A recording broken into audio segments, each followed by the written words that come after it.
Nah, pada video kali ini kita akan berfokus ke Kabupaten Jayawijaya.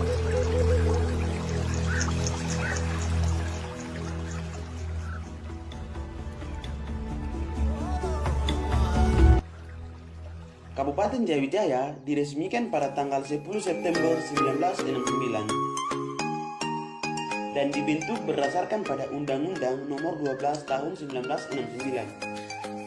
Kabupaten Jayawijaya yang diberi ibu kota Wamena. Wamena merupakan lembah di dataran tinggi dengan ketinggian rata-rata 1.500 sampai dengan 2.000 meter di atas permukaan laut. Luas wilayah Kabupaten Jayawijaya adalah berupa daratan seluas 249.031 km.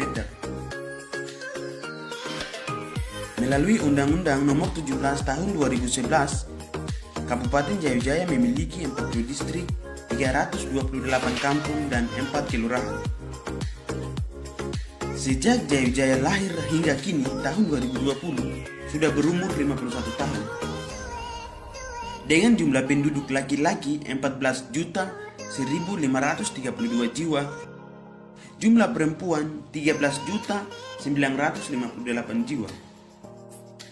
Total keseluruhan 27.002.490 jiwa. Dan dibagi menjadi dua, yaitu orang asli Papua dan bukan orang asli Papua. Dari situs resmi pemerintah Jayawijaya pada tahun 2010, orang asli Papua dengan jumlah 177.581 jiwa dan bukan orang asli Papua 18.025 jiwa. Pada tahun 2016, orang asli Papua 229.109 jiwa. Bukan orang asli Papua dengan jumlah 38.225 jiwa. Jadi, dilihat dari tahun 2010 sampai dengan 2016, angka penambahan jumlah penduduk khususnya Papua di Jayawijaya selama 6 tahun itu kira-kira setiap tahun bertambah kurang lebih 500 jiwa. Jadi pergolakan ini terjadi akibat imigrasi. Imigrasi adalah perpindahan penduduk dari suatu daerah ke daerah yang lain untuk menetap atau mencari kehidupan.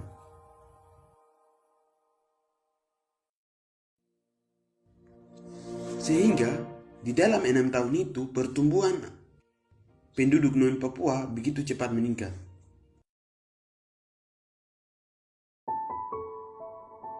Dari tingginya angka imigrasi di tanah Papua pada khususnya Wamena yang terus meningkat dari tahun ke tahun hingga pada tahun 2021 ini, begitu banyak muncul pertanyaan. Yang pertama, mengapa banyak yang ingin ke Wamena?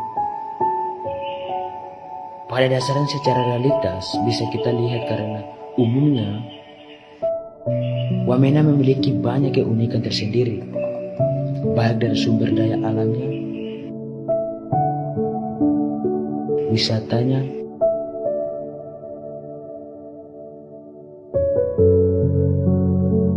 adat istiadatnya, kulturnya, dan banyak lainnya yang keunikan-keunikan tersendiri yang dimiliki oleh Wamena itu sendiri. Nah, dari sini kita bisa lihat dampak negatif maupun dampak positif yang ada dari imigrasi ini. Imigrasi ini memberikan dampak positif secara realitas bisa kita nilai itu bagi negara. Bisa memberikan pemasukan dari ekonomi, dari menurunnya angka kemiskinan. Itu dampak yang bisa kita lihat untuk negara. Namun dampak untuk orang Papua sendiri, secara realitas menilai bahwa dampak imigrasi di tanah Papua itu meningkatnya dampak negatif. Kenapa demikian? Karena imigrasi di tanah Papua banyak sekali lahirnya kapitalis yang memiliki usaha-usaha di sana. Dengan demikian mereka membangun usaha dan membangun rumah yang mewah-mewah, baik itu di Sulawesi, di Jawa, di Sumatera, dan lain-lain di pulau-pulau di Indonesia pada umumnya. Jadi dengan dilihat diri itu, kami orang Papua, pada khususnya Wamena, melihat dari imigrasi ini dampak positif yang diberikan kepada orang Papua atau orang Wamena itu sendiri itu tidak ada. Minim sekali, sedikit sekali. Hanya bisa memberikan sekempil yang mereka bawa, yaitu seperti mengajarkan bahasa Indonesia untuk menjadi Indonesia, mengajarkan lagu-lagu nasional dalam hal pendidikan, mengajarkan lain-lainnya tentang Indonesia. Tapi mereka tidak ajarkan tentang orang Papua itu sendiri, tidak mengajarkan sejarah Papua itu sendiri, tidak mengajarkan kultur orang Papua itu sendiri, sifat orang Papua itu sendiri, karakter orang Papua itu sendiri. Maka dari sini kita melihat bahwa dampak negatifnya lebih tinggi dibandingkan positif. Dari sini kita melihat bagaimana kehidupan orang Papua pada khususnya Wamena mendatang di tahun-tahun berikutnya.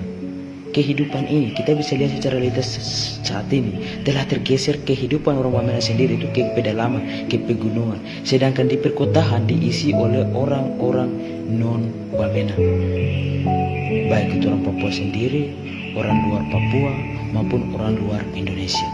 Itu dikuasai di daerah perkotaan. Maka oleh sebab itu, baik kami melihat semua yang manusia mau hidup di Wamena, tapi kami berpesan bahwa jangan hilangkan atau jangan bawa budaya dari luar masuk ke Wamena dengan pandangan yang sama.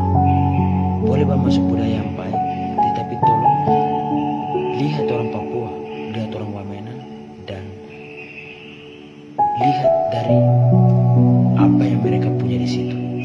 Jangan pandang mereka dari sudut pandang Jawa, sudut pandang luar Papua, sudut pandang Sulawesi, sudut pandang Sumatera, sudut pandang yang luar negeri.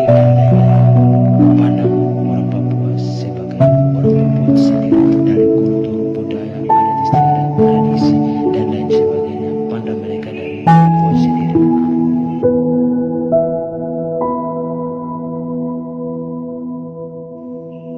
Mungkin sekian dari kami, teman-teman yang di Wamena atau orang Wamena, dan seluruh kerabat-kerabat kami yang pernah berkunjung ke Wamena dan tinggal di Wamena. Sekian dari kami.